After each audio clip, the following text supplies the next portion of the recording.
All right, I believe we are live.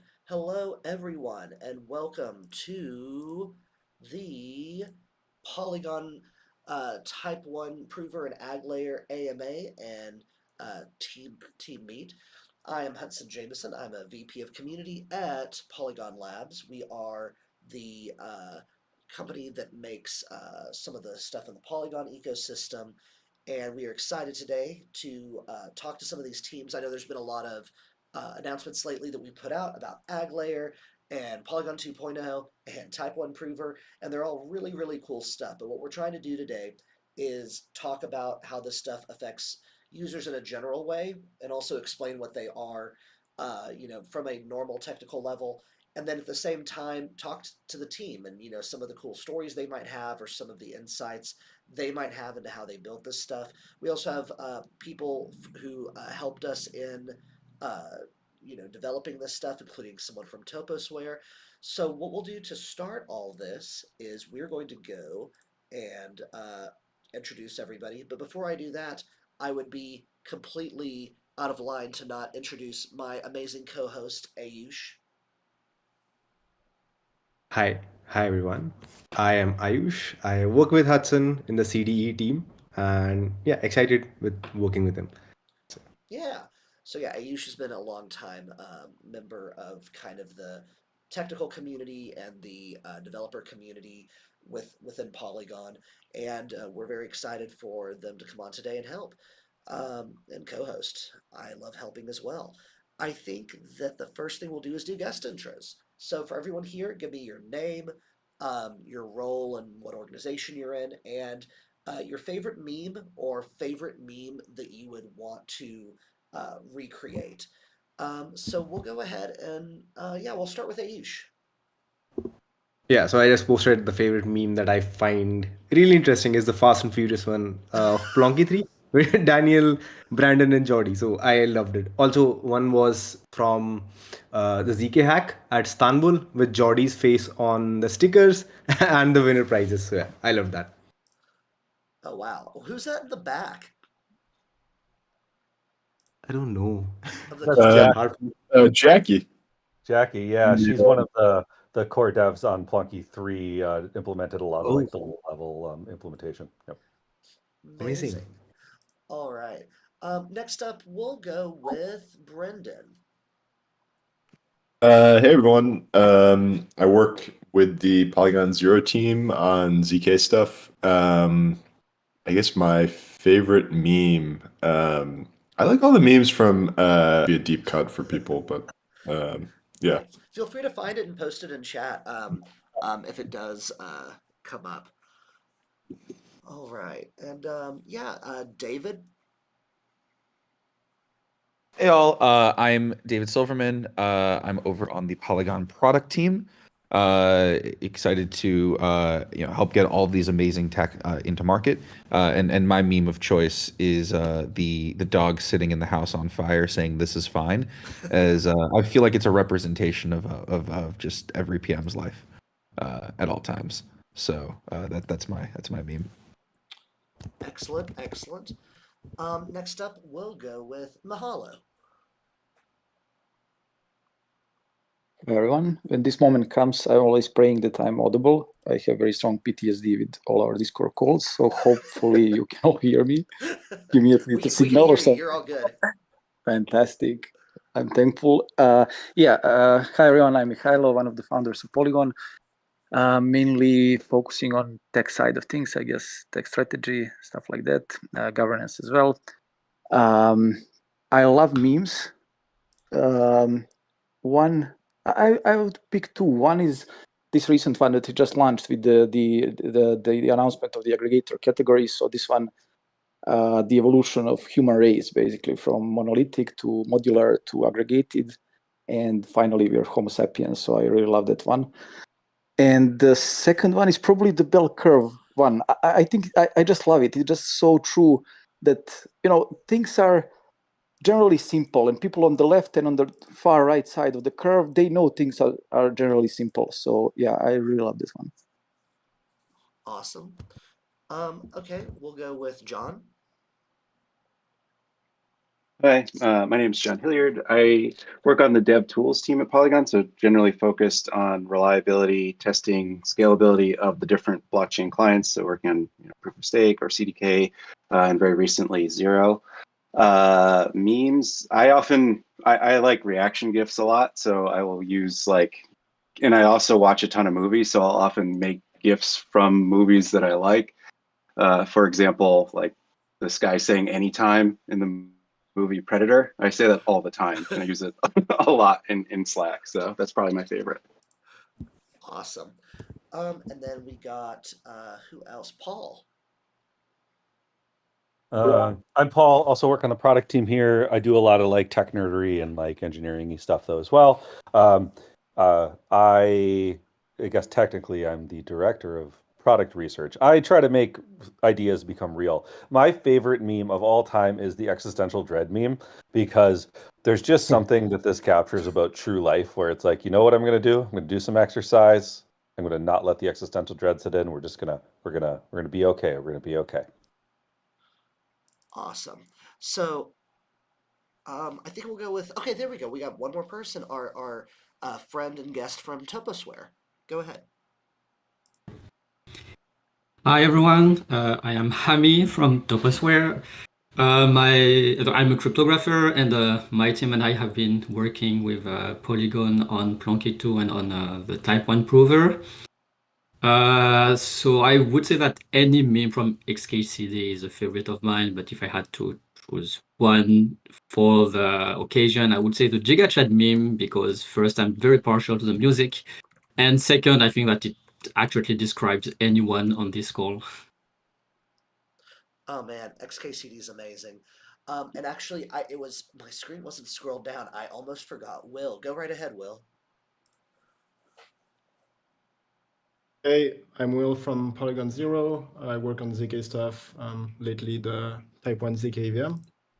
I would say favorite meme, the Pablo Escobar meme, which is very relatable when you have to run large test suits or waiting for Rust to compile. Awesome, awesome. So I think that my favorite meme. Oh man, that is so hard. I should probably say who I am as well. I'm Hudson Jameson. I work at Polygon Labs on the CDE team for Protocol Dev Community. I also do some stuff just in general with like the Ethereum community and other communities. And I would say my favorite meme, I'm trying to drag it right now, but there's one that was made when there was a what's it called? Oh no, here it is. So this is an early one I did for Polygon Labs. Oh, here. So whenever we announced Polygon 2.0, there was all these memes about, us not being a true L2.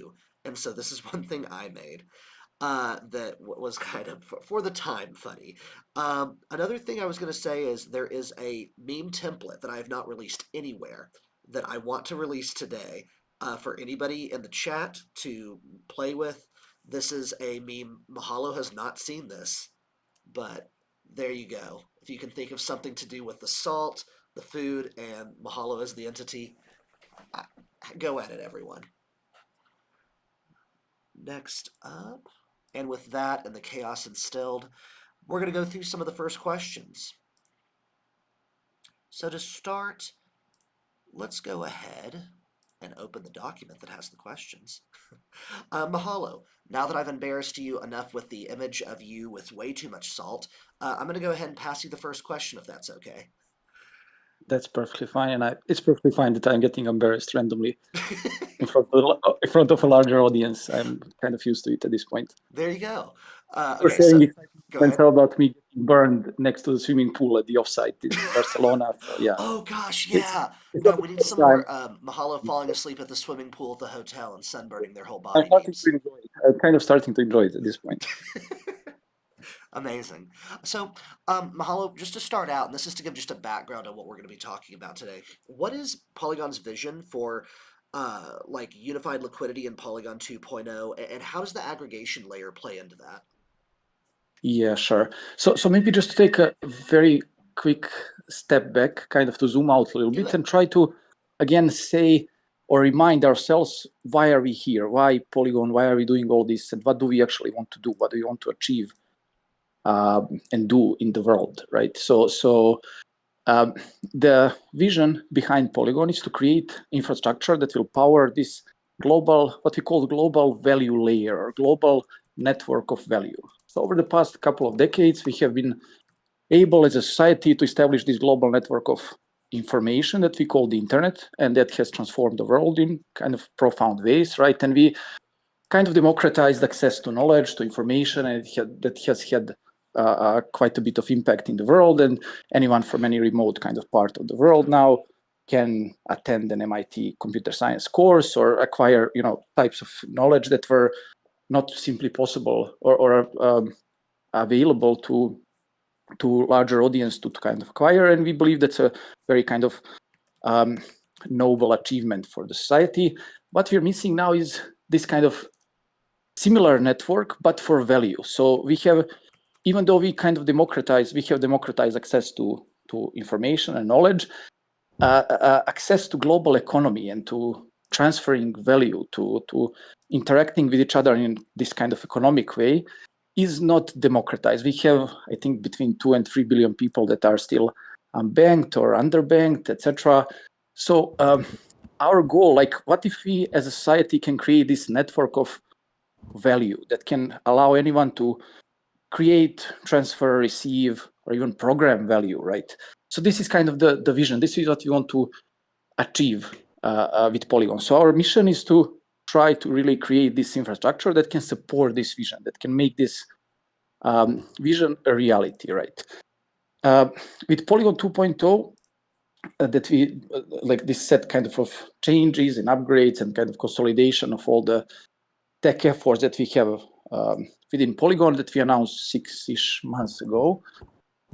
It is our kind of firm belief that we have finally the tech stack that can take this industry mainstream, that can help us realize this vision that I just kind of described. So Polygon 2.0 is basically this kind of tech stack that leverages heavily power of zero knowledge cryptography to offer infrastructure that can scale to the internet level without sacrificing any of the important properties that we care about, like security, like seamless interoperability. So similarly to how internet is this network of networks, and it's for end users, it feels like a single network.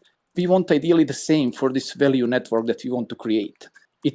We currently have this situation in the blockchain world where we have multiple blockchains, multiple layer 2s, fragmentation of liquidity, and this is definitely suboptimal, right? We want ideally the look and feel of single network and aggregated, unified liquidity. The key component of this Polygon 2.0 tech stack that we announced some time ago, as I said, is this aggregator layer. And this generally new kind of philosophy or approach to designing blockchains or blockchain infrastructure that aggregates using zero-knowledge cryptography that can aggregate huge number of participating chains into a single, practically global state, which feels for end users as a single network, as I just said. So basically, long story short, Polygon 2.0 is, in our firm belief, the right way to build blockchain infrastructure that can really support mass adoption. And aggregator layer is the key component, key kind of differentiator, and the, I would say, new design philosophy when it comes to blockchain infrastructure that allows to create this massively scalable and seamlessly interconnected network of blockchain networks, if that makes sense. Awesome. Great answer. And yeah, I love that, looking back on why we're doing this is actually incredibly important to seeing, what we're building, because I feel like a lot of places build just to build, and keeping in mind why we're doing this is incredibly important. I believe the next question is from Ayush. Yeah. So I'd like to ask Brendan on this. So, with the recent addition of a type 1 prover to the Polygon ecosystem, I'd like to take a step back and ask, what is a type 1 prover and why is it important for the Polygon 2.0 vision? Yeah, it's a good question. So when we talk about type 1 or type 2 or type 3 provers, we're referring to Vitalik's framework for classifying different types of zkVM provers. And basically, this is a spectrum of, on the one hand, you have more Ethereum compatibility. On the other hand, you have sort of more optimization for kind of ZK friendliness. And so up until this point, we have had zkVMs that are sort of type 2 or type 3. The zkVM that we launched last year was like a type 2.5 zkVM where you could take any existing Ethereum contract, you could use your existing Ethereum wallets and your existing Ethereum dev tools, and you could deploy on this new chain that we'd set up with perfect compatibility on that chain. But the difference is in the back end, what that chain was doing, it didn't look like how Ethereum works or how the EVM works. It was kind of, it used a specialized design that made it more ZK friendly. And so with that, with the type 2 prover, basically the difference is you can create a new chain that will be an Ethereum-like environment for users, but you can't use a type 2 prover to generate proofs for an existing chain. And so the type 1 is a real breakthrough because it allows us to take any EVM chain, whether that's an Alt L1 or the Polygon POS sidechain or even an optimistic rollup, and we can just seamlessly and instantly start generating proofs for that chain and upgrade it to a zkL2. And so we think this is like a really, really powerful tool for bringing more chains and more users and more liquidity into this environment that and this ecosystem that we are setting up that's powered by the AggLayer. So you can take, your existing optimistic rollups, you can take Alt L1s or for us, like the Polygon POS chain is a really big example of this. And you can bring everything that's on that chain into this environment of unified liquidity and state that feels like using a single chain.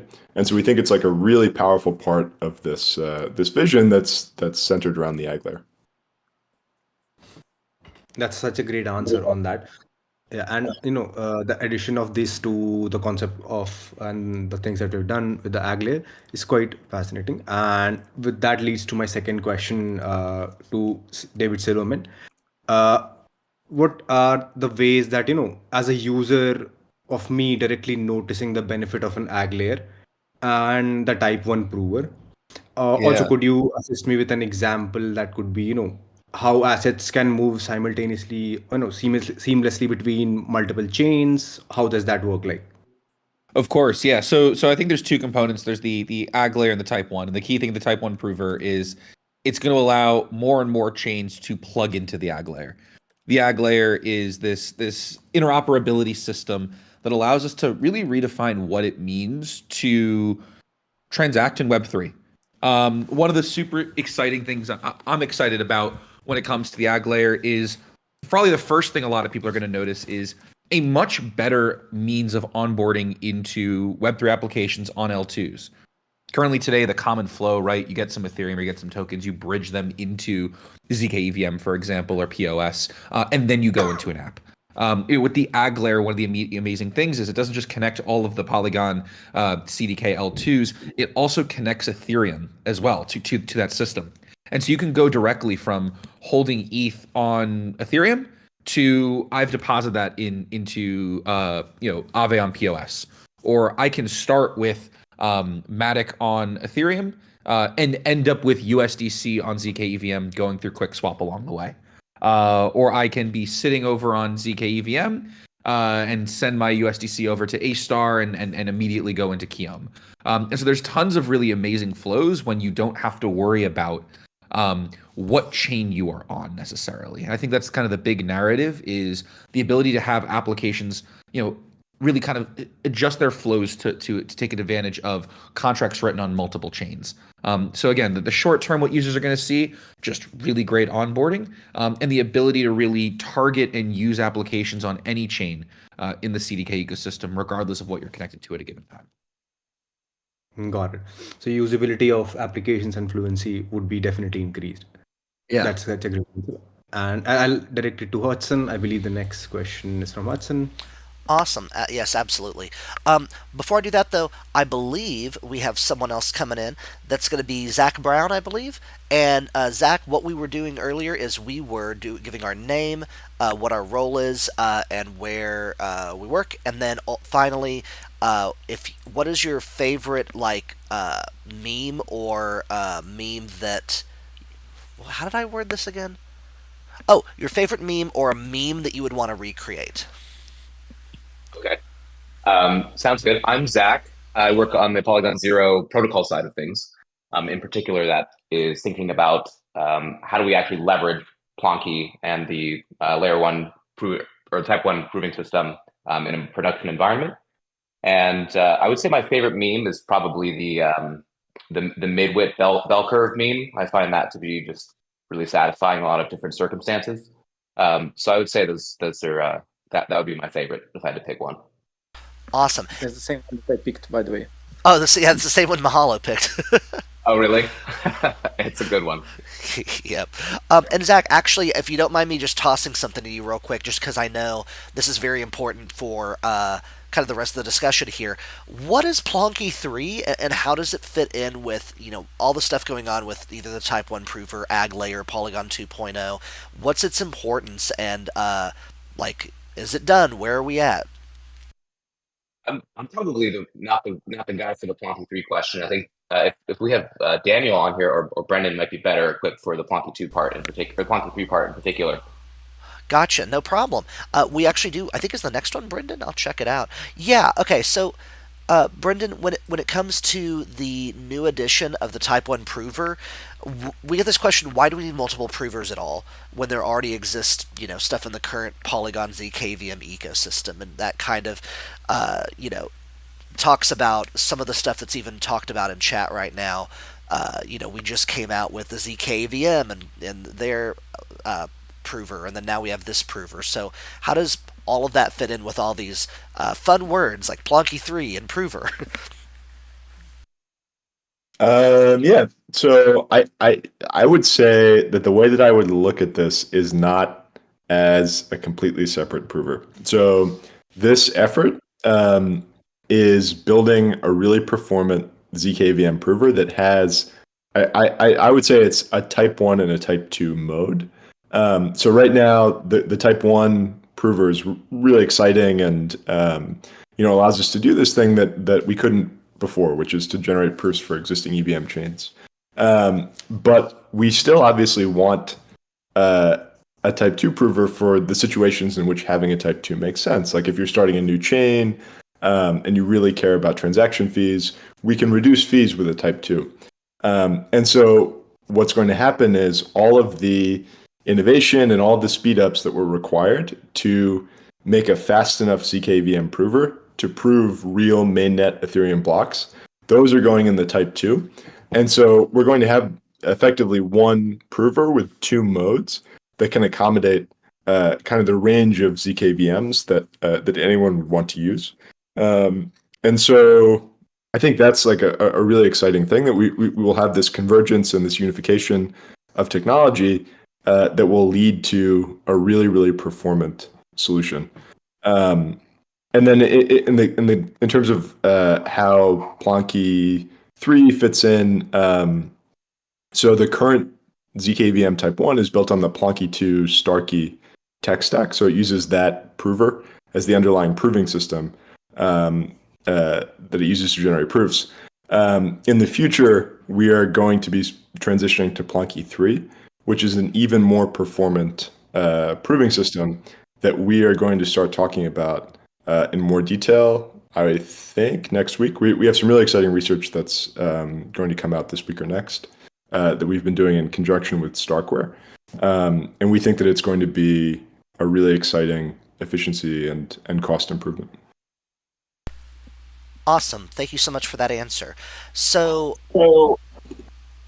let's see.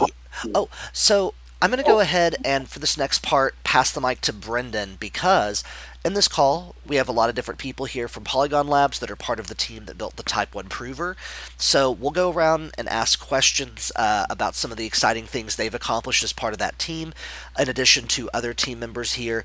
But before we go into any of that, I think it's very important for us to kind of highlight all of the amazing contributions that Toposware did. So before we do that, either David or Brendan or Paul, anybody who wants to give a shout out to Toposware about what their contributions were, and then if we could have our guest from Toposware also give a few words on what it was like working on this and how everyone there feels about this. I can Brendan. I can give a I Yeah. said I can give a bit of a shout out if you want here. Yeah. So the core of this of the zk EVM implementation was done by the Polygon Zero team over the last like 15 months or so, including Will Bourgeois, who's on this call. But a really important part of getting this over the line, getting it optimized, has been the contribution from Toposware. They're a great set of cryptographers, and they've been working really hard alongside the rest of our team to make this thing real. And so, I would say that from my perspective, it's like we've been working really closely, and it's just been a joy to get to work with people that are really smart on this project. And I see it as like a true like a community effort here on this one. So I thank them for showing up and doing all those things. And they've got more cool work coming down the pipe pretty soon already. I know that in the Type 1 announcement, we announced certain benchmarks, but there's improvements to those coming. And a lot of that is coming from the Toposware team's ability to implement those really fast. So grateful for them. Amazing. I love. Oh my gosh, Dune just posted an amazing meme. It says Toposware, and they're sprinkling what I assume is cryptography onto the Plonky too. So yeah. But go ahead. I'm sorry, the Toposware person. Your name isn't showing up there. I'm Hami. Hami, sorry. I'm so sorry. Go ahead. No worries. So we've been working with them, and particularly the Polygon Zero team for more than a year now, and so it was very, very smooth. They are very kind. The communication is amazing, and so from the beginning, what really struck me was how like the breadth of knowledge they collectively have, because this is a very big project, Plonky 2, and the prover, and to get to what we have, to the speed we have, there have been so many breakthroughs in so many different fields. There is the math, which is the very low level optimizations, or like how to design the arithmetization of very non-friendly hash functions. And I can't imagine being so like having so much knowledge in one of this field to do what they did, but they managed to do it in like so many directions, and you're just in awe the first time you look at the code base and you see everything they have managed to accomplish. And so I'm just very grateful to have been able to contribute to it, and it feels extremely satisfying to be able to understand what all of these guys have been doing and to do our part. Amazing. Thank you so much. So, yeah, we'll pass it to Brendan now. Brendan, do you have any insights or questions you want to throw out to other people within the call about the Type 1 prover? Yeah, sure. So I think that, like Hami said, that there are a lot of people that have been working in different areas, working on sort of completely different things, and they're all really good at what they do.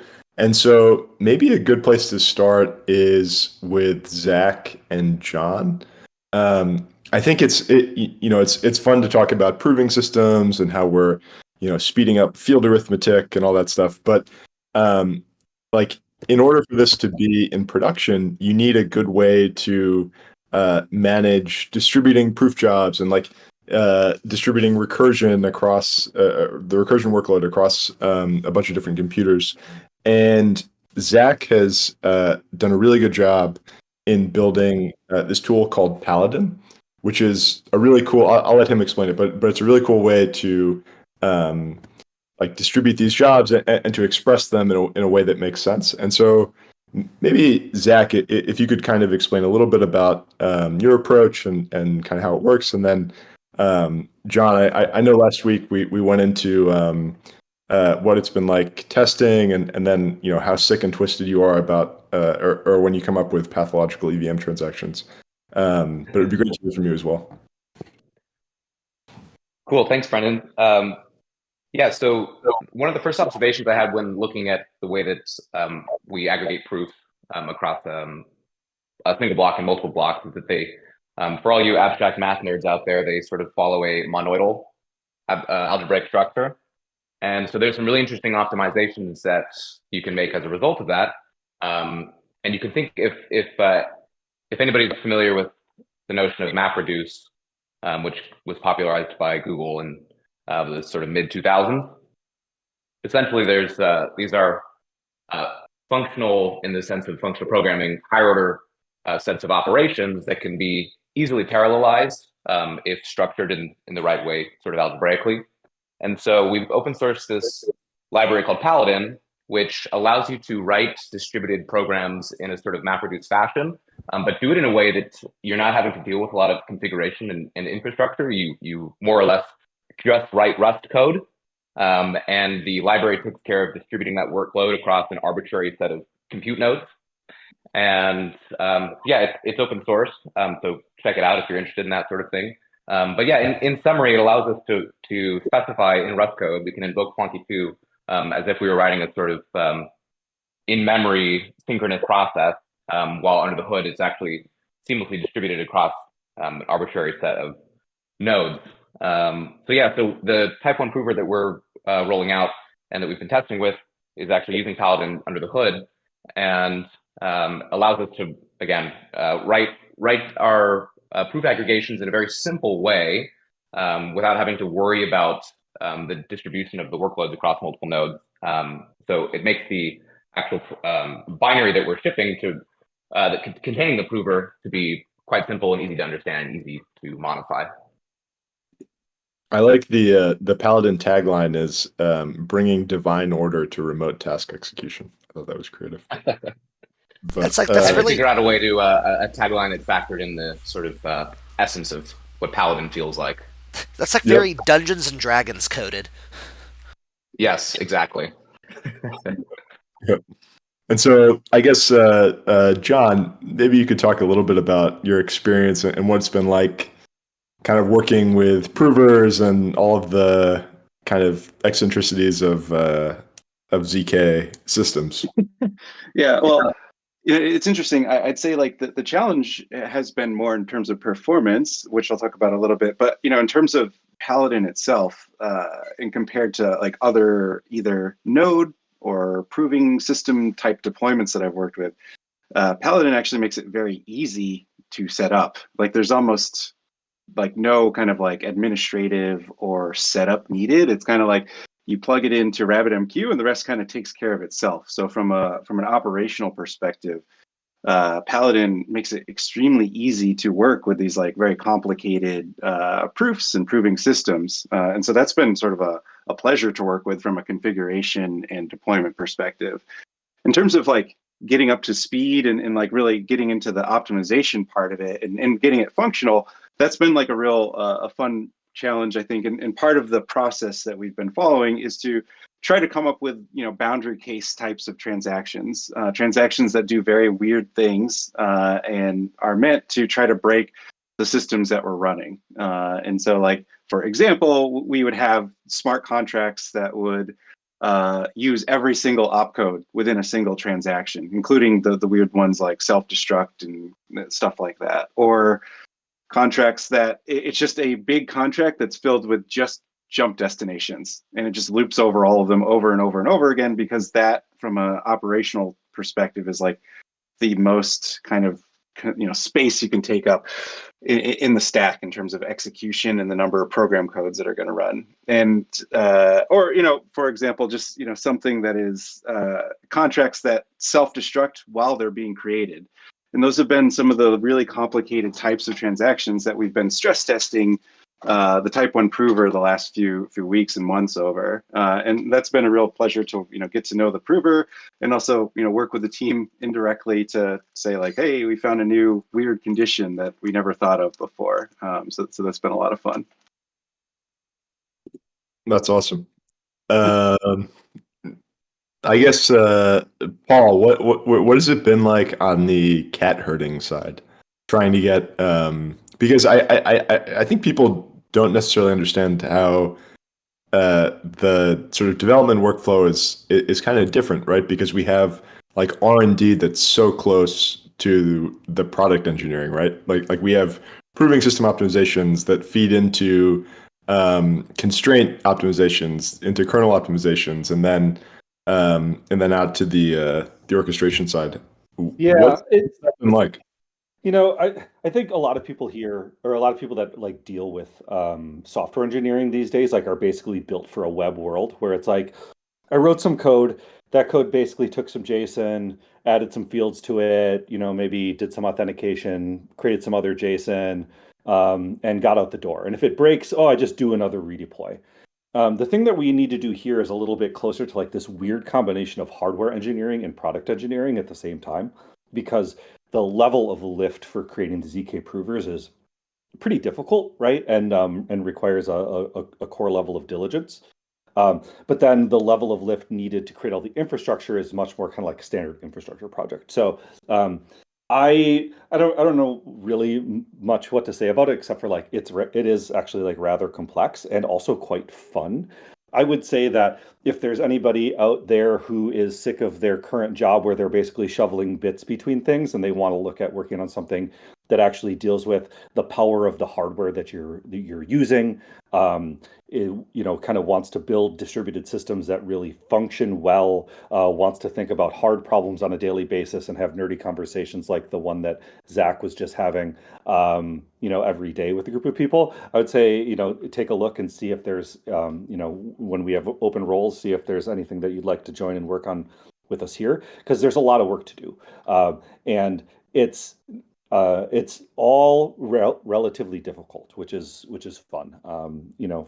Especially in a ecosystem where there's a lot of stuff to do, but a lot of it sort of looks the same. This is not the same.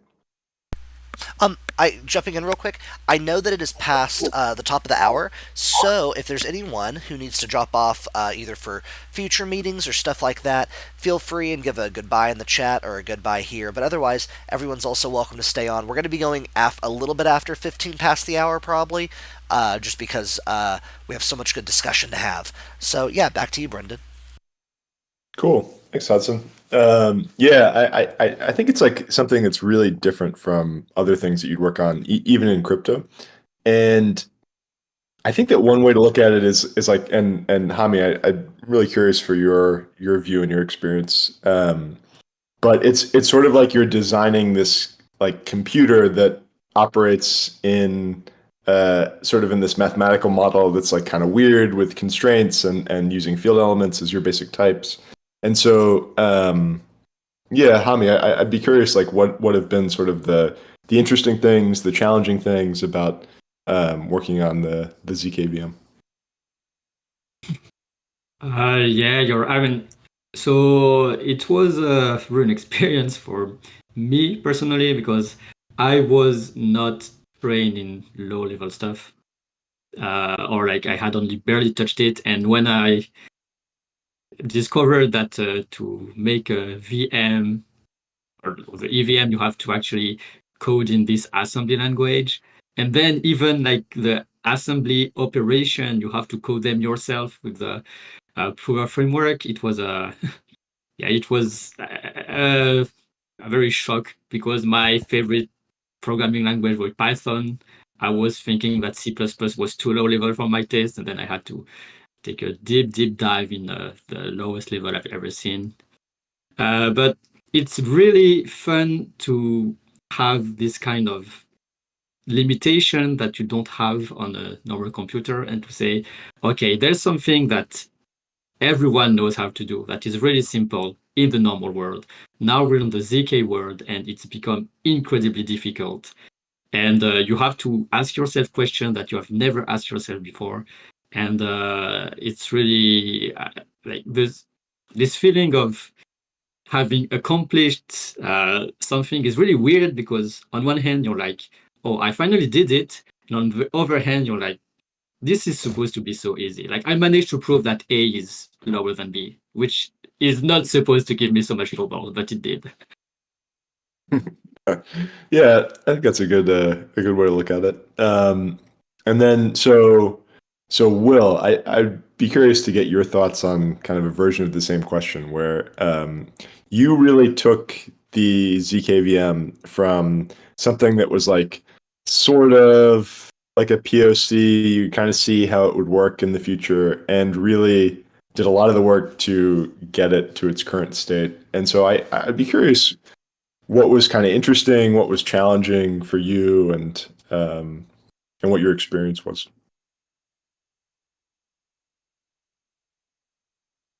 Yeah. I guess it was really fun just learning about the EVM and like all the different aspects of it and like the weird parts. And so yeah, last year when we had to run the test suite, so there's a test suite for the EVM that all EVM chains must pass basically, and they test like all the opcodes, like various test cases, and yeah. At the start, we had like 0 test passing, and it was really fun, getting the first test. I still remember the day we got the first test passing, and then progressively get to like 1% of tests, up to like 100% last summer. And yeah, for that I really had to deep dive into like the EVM, and turns out it's a really complicated system, and the documentation isn't always the best. So people that work with it probably know of the yellow paper, which is kind of the reference of EVM specification, and it's kind of badly written, to say the least. But yeah, I guess it was fun, and it's really amazing that we have achieved this type 1. I wouldn't have believed it, I guess 2 years ago when we started, that we would manage to do it so quickly, and it turned out to be so cheap and efficient. So yeah, it was fun, a fun journey. Yeah, that makes sense. It's for people that don't know, Will, I think that you've touched like every part of the Polygon Zero pipeline, because your sort of training, I think, initially was as an academic mathematician, and so you've been heavily involved on the research side of proving systems, and then you were the main contributor to Plunky 2, and you've done a ton of the work on zkVM. What's like your favorite spot in that sort of pipeline from R&D to product engineering? It's going to be a boring answer, but all of them, really. I feel like it was really fun. It was like now almost 3 years ago to get recursion working in Plunky 2, which was kind of a huge breakthrough. Like, recursion was always seen as this really slow thing that is super expensive, and we managed to make it extremely fast, extremely cheap in circuit. And so that was like, I have like very fond memories of that. And then switching to less cryptography and more like Ethereum development with the type 1, it was kind of less mathematically interesting, but in terms of just software engineering, see how the EVM is built with its memory, its storage, its stack, was really interesting. I had never worked in with something similar, so yeah, like I enjoyed the whole journey. Cool, that's awesome. Yeah, I was saying this to people internally at Polygon, but when Will and Daniel and I were working on Mir prior to joining Polygon, this was like, I guess, like 4 years ago right now. And it was still an unknown whether you could have like ZK proofs, even for a super simple chain that just did transfers, like kind of the equivalent of Bitcoin, whether you could prove Bitcoin.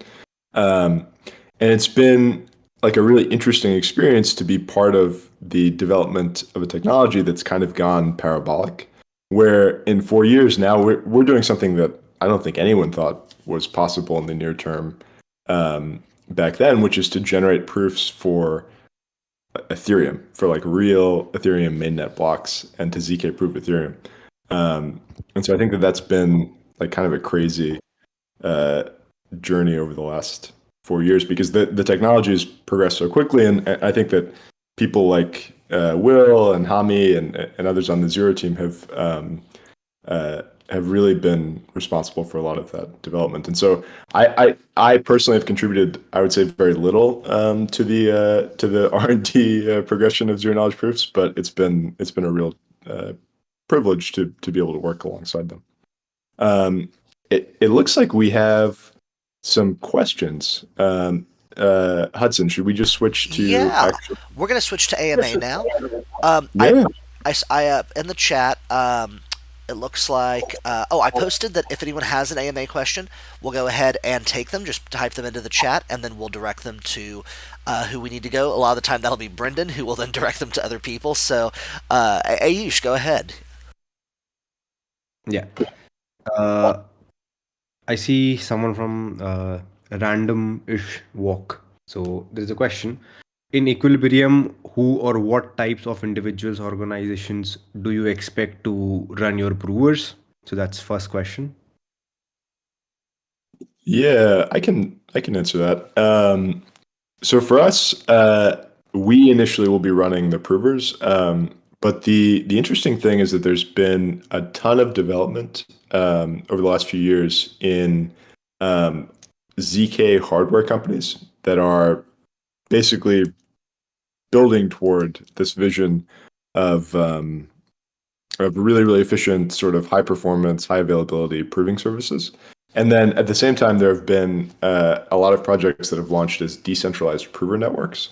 And so I think that all of this is sort of like a viable path for the ecosystem as a whole. I do think that what people might not realize is that there's a trade-off, right, between decentralization and cost, because we want liveness, we want sort of redundancy and replication among the nodes that are generating proofs, but the network has to compensate provers for actually doing that work. And so I think it will be a trade-off between like the level of decentralization that we want and the sort of the cost that the users are willing to bear.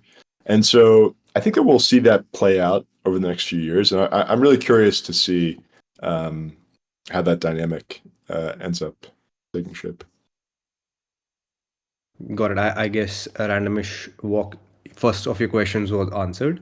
If not, you can repost it and I can probably ask it again. The second part of the question, I think we have already discussed it, but I'll state it again. It says, how important is it to have a diverse set of provers?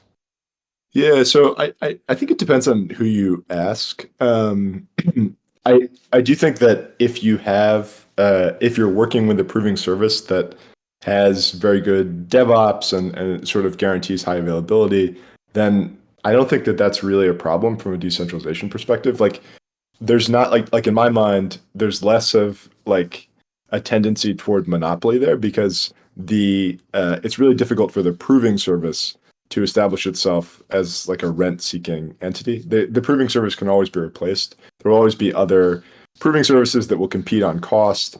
But the question of like whether you have sort of an efficient marketplace for proving services versus whether you have decentralization for every single proof that's generated in the network, I'm not sure how that will play out and take shape. Brendan, actually, I want to ask you like a variant. I want to ask you a variant of this question, which is, we've at Polygon, we've said we have a couple of different provers, obviously, and we've seen some other groups kind of say, we want to have multi-provers, or Vitalik in his post talks about having like different prover implementations to prove type 1. I'm curious how many, not just how many different proving machines, but how many different types of provers do you need, I guess, to be safe in that regard? Or what's your take on that? Yeah, so I think that's really important. So the idea for people that aren't aware is that we should have different implementations of provers that agree on like that a particular block is valid. So it gives you better guarantees because it's unlikely that the same soundness bug would be replicated across multiple provers. And so I actually think this is a really important thing in the long run, sort of the medium term and the long term.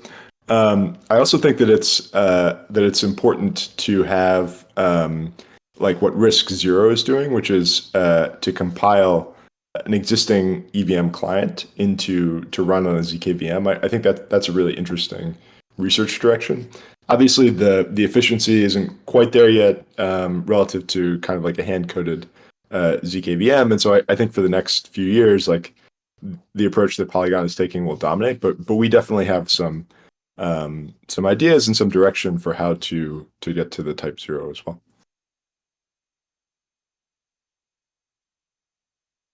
Great. So let's move on to the third question. So it states, what are liveliness versus safety versus scalability, aka real-time proving as an ultimate end goal, considerations when thinking about the prover set? Yeah. I'm not sure I fully understand the question, like liveness versus safety versus scalability. I do think real-time proving is obviously the ultimate end goal. So real-time proving I've seen defined as proving with latency at 100 milliseconds.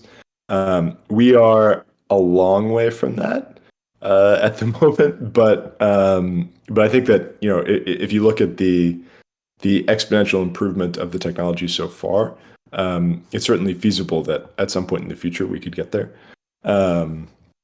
But yeah, I think like in terms of if the question is about like latency versus cost versus scalability, generally we're concerned about cost as the main metric to users.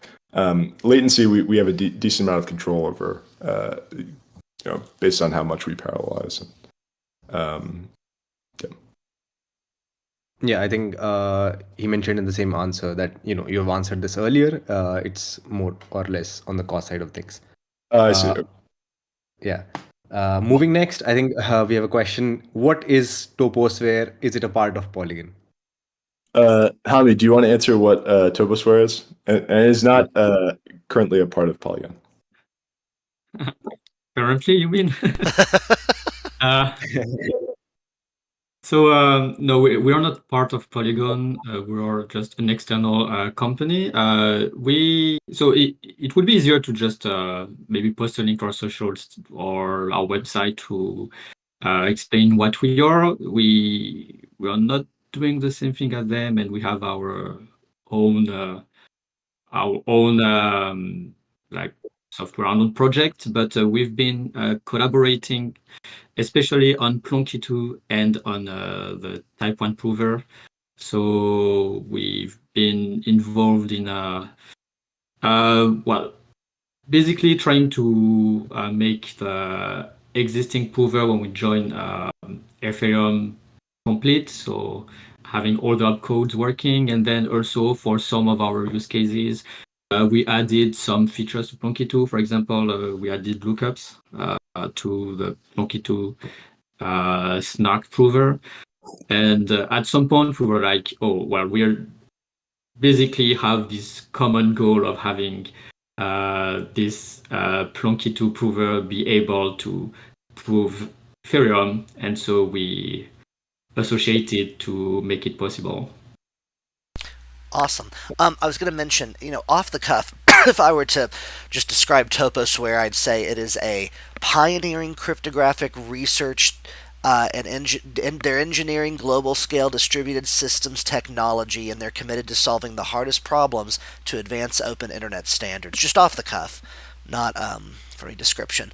But I would say we're running a little bit low on time, so we're gonna do this. There's about 3 other questions that are left in the AMA. One from Sushi about CDK deployments to using production grade provers versus mock provers. One from Zoltar about GPU and ASIC miners, and then one from the Hustler about AggLayer evolution and how that works into the whole ZK competition in Ethereum. So the one that I feel like is going to be most accessible is the one that the Hustler posted. So everyone else in the chat, if you could type answers to the questions that Sushil and Zoltar typed about GPU and ASIC miners and CDK deployments. You can just say in chat, "I'll take this one," and then type up an answer, or multiple people can answer. And then for the Hustler, one thing that they said is the AggLayer is an amazing evolution of modularity, but in order for Polygon to become the Internet of Value, it should find some way to communicate or include other ecosystems, or there will still remain fragmented liquidities in other L2s, especially the ZK ones. How do you see the future of this whole ZK competition above Ethereum? And I think the best person to answer this is going to be Mahalo, and then I want to hear anyone else from Labs who does have a quick analysis of this. Yeah, sure. That's a very, very important question, and thanks for asking. With the aggregator layer approach and this philosophy, we are really trying to create something that is a public good, indeed, like a true public good. And we believe any layer 2 ecosystem, any L2 built using any of the stacks that are available out there, for example, OP stack or Arbitrum, we're really trying to, first of all, nurture great relationships with all the projects in the Ethereum ecosystem.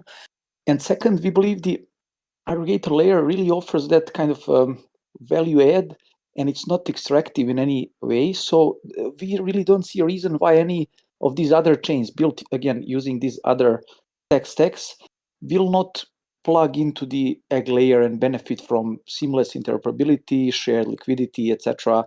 So we really believe that's kind of a no-brainer. And as we were designing it, so there were quite a bit of challenges as we have discussed so far on this Discord on the tech side, but really we were trying to keep this kind of strategic or if you will business, in lack of a better word, perspective when we were designing it, in a sense that it really offers important benefits to any chain, whether it's layer 2 built using OP stack or Cosmos chain built using Cosmos SDK or any random kind of layer 1. There is no reason. You really have pretty much nothing to lose, and you have quite a bit of things to gain by plugging into the aggregator layer. So to make the answer short, we really honestly believe that a lot of chains from the rest of the Ethereum ecosystem will just plug into the egg layer and benefit from this kind of first security of ZK, seamless interoperability with other chains, shared liquidity.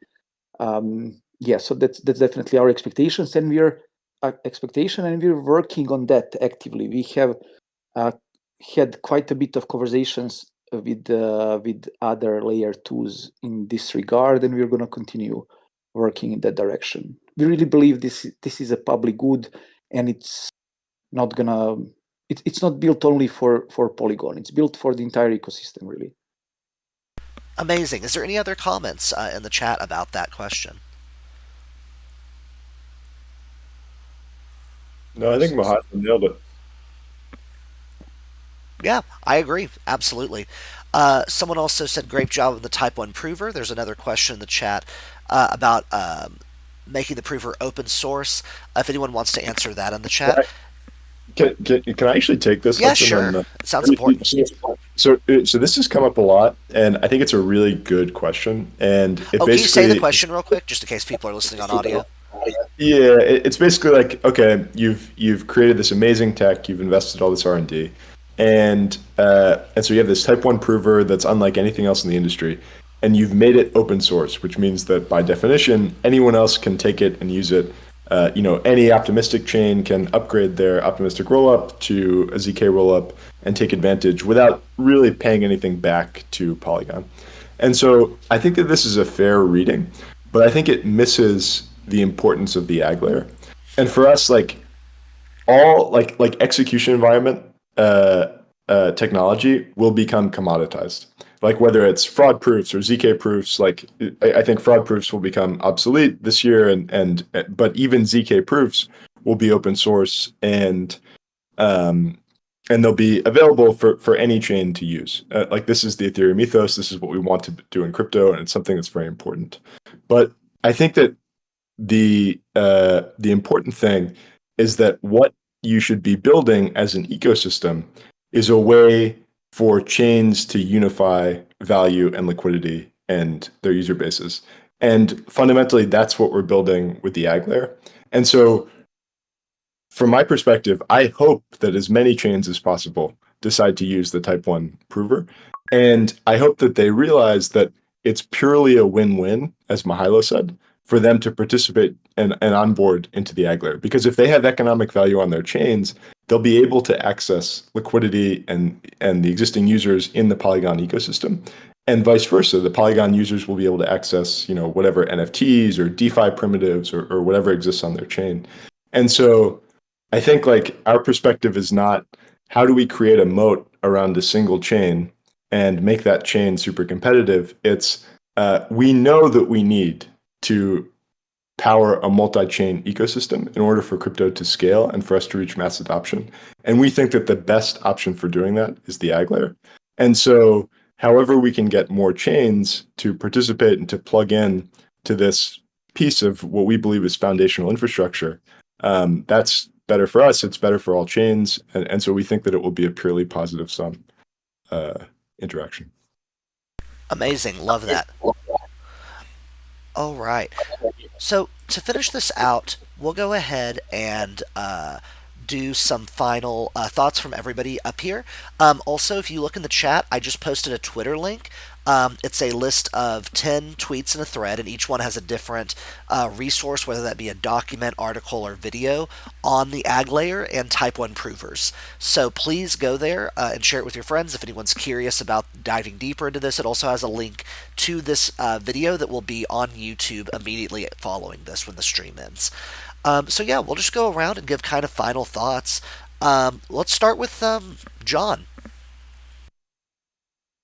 Final thoughts? Yeah, I mean, I think I'm just really excited about having and playing around with the Type 1 prover. It just seems like such a awesome piece of tech to have been involved with. And yeah, excited to start building DevNets, testing, and really leveraging it in some of our experimentation. Awesome. David. I mean, I'm most excited about getting the AggLayer out ASAP, and can't wait to see what devs are able to do with it to create the world of Web3 that we deserve, not one that is bound by chains with limited throughput, but one of an actual unified ecosystem, leveraging the tech we have in Type 1 to bring all of the chains into this nice unified environment for us to play around with. So that's really what I'm excited for. All right, Mahalo. Yeah, so again, very excited about all the tech that all these talented people have delivered so far. Seems like we really have this direction, as I said in the beginning. We have the kind of like a clear path. How do we scale this infrastructure to really achieve this vision that we mentioned, that we kind of revisited in the beginning? So very excited about that. With bleeding edge ZKVM provers, both Type 1 and Type 2, with all these super cool features, any chain basically can now leverage ZK and leverage basically security and decentralization of Ethereum. And with AggLayer, all these chains can just seamlessly interoperate and coexist in seamless harmony. So very excited about it. Awesome. Paul? Yeah, I feel really hopeful, honestly. It's that, we got to build this cool tech, which is fun, but the real point of the cool tech is to unlock more building by other people. And it's good to have announced things live, to get benchmarks out there, to get other people looking at it, so that the next layer of building can happen. So if anybody out there is looking to build and wants to use this, please reach out. I'm PGPG here on Discord. I'm pgebheim on Twitter. I'm pgpg.eth on Farcaster. And reach out to me. Thing that we can do. Awesome. And Jaime? So I really think that this was a monumentous achievement to get this type 1 prover out, but I want to stress something. We're not done yet. There are so many optimizations coming, and we will bring down the cost even more. Like, this is just the beginning, and I really encourage you to just keep an eye for more and more improvement, because they'll be coming very soon in the next weeks and next months. I thought you said grab a knife, and I was like, are we fighting? Are we cutting up a prover? What, sorry?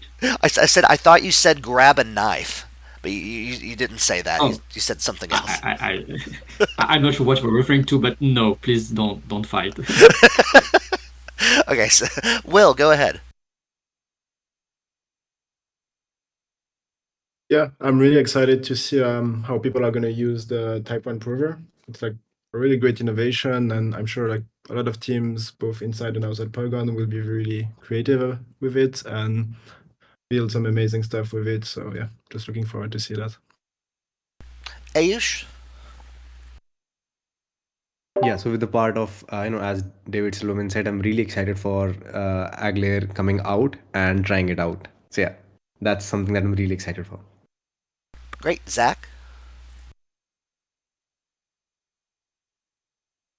Yeah, I think it's been a privilege to work amongst all these incredibly talented people in all sorts of different departments. This is probably one of the most interesting and exciting segments of technology to be working in. We have novel and interesting engineering problems, novel and interesting mathematical problems. It's really just a wonderful place to be, and super excited for the release. All right, Brendan, did I get to you? No, Oh, go ahead. I don't have much to add. I think it's just been I just got to work alongside everyone across Polygon and yeah, I mean it's just been kind of surreal to be involved in this technology for such a short period of time and to see it progress so quickly and I think that we should expect that it will continue to progress really quickly and we will be able to build amazing things on ZK Tech. Awesome. Did I miss anyone in the chat for final thoughts? All right, I have the final thought. This is all great. I'm very, very, very bullish about the tech. We're moving like pretty much at light speed with a lot of the innovation here. And I'm also very, very encouraged to have the community be built this year by everybody in this chat and everybody who joined today. That's going to be amazing. Please come see us at ETH Denver. We have some stuff going down. We'll be announcing it on the Twitter. And join us for more AMAs in the future. This is recorded. It is on YouTube immediately after this. It was a stream before. It'll be a recording. And again, visit the Twitter post I just did. I'll leave it in here again for more resources. Thank you, everybody, for coming out today. Thank you, Ayush, for hosting along with me. Everybody have a good rest of your day. Goodbye. Thanks, everyone. Bye, guys. Thanks everyone. Thanks. Bye.